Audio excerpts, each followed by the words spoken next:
السلام عليكم، مرحبا بكم معايا فيديو جديد. اليوم ان شاء الله نشارك معكم هكا خبز ديال برجر كيجي رائع وخفيف وسهل التحضير بدون بيض. فكنتمنى هاد الوصفه تنال الاعجاب ديالكم.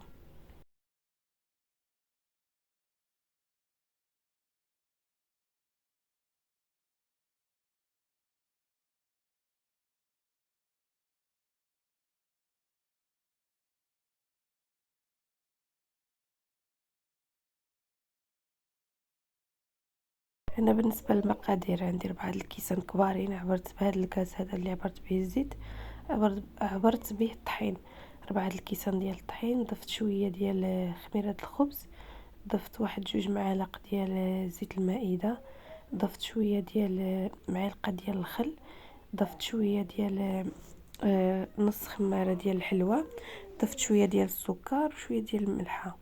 صافي كنزيد نص كاس ديال الزيت وصافي كنخلط مزيان.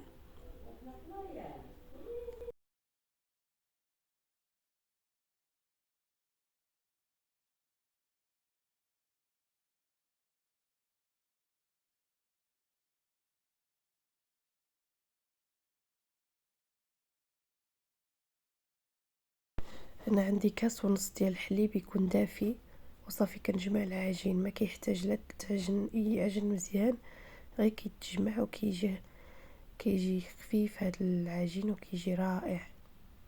صافي كنجمعو بيدي.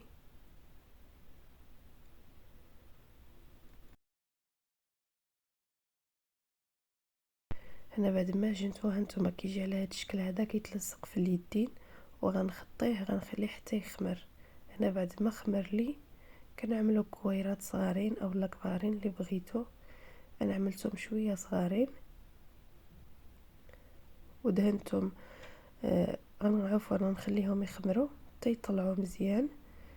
خليهم يخمروا مره اخرى، وغندهنهم بالصفار ديال البيضه اللي عملت فيها شويه ديال الخل، ورشيت عليهم شويه اللي بغيتو زنجلان اولا اللي عندكم، ولا تخليهم غير هكاك.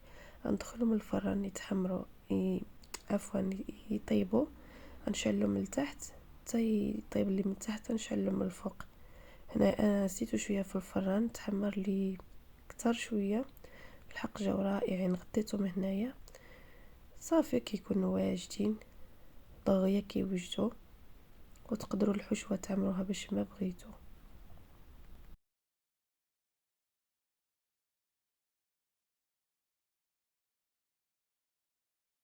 هانتوما راه كيجي خاوي من الداخل، كيجي رائع.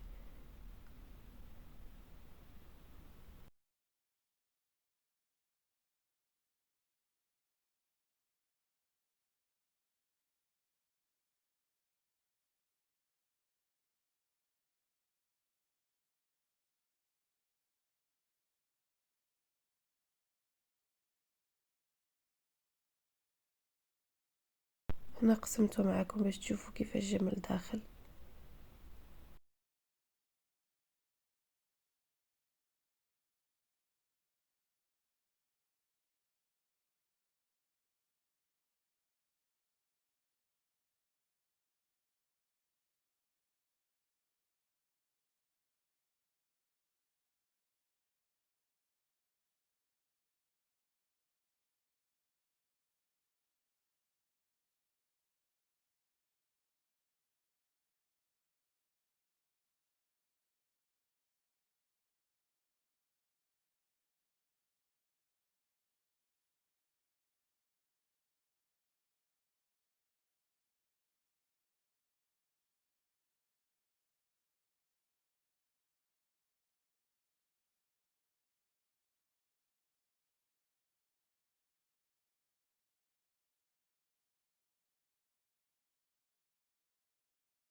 هنا باش عمرته، هنايا خديت الكفته اللي عملت لها شويه ديال الابزار وشويه ديال الملحه، قليتها في المقله.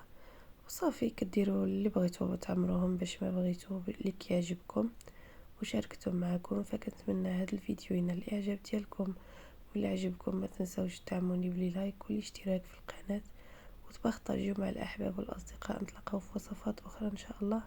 في أمان الله.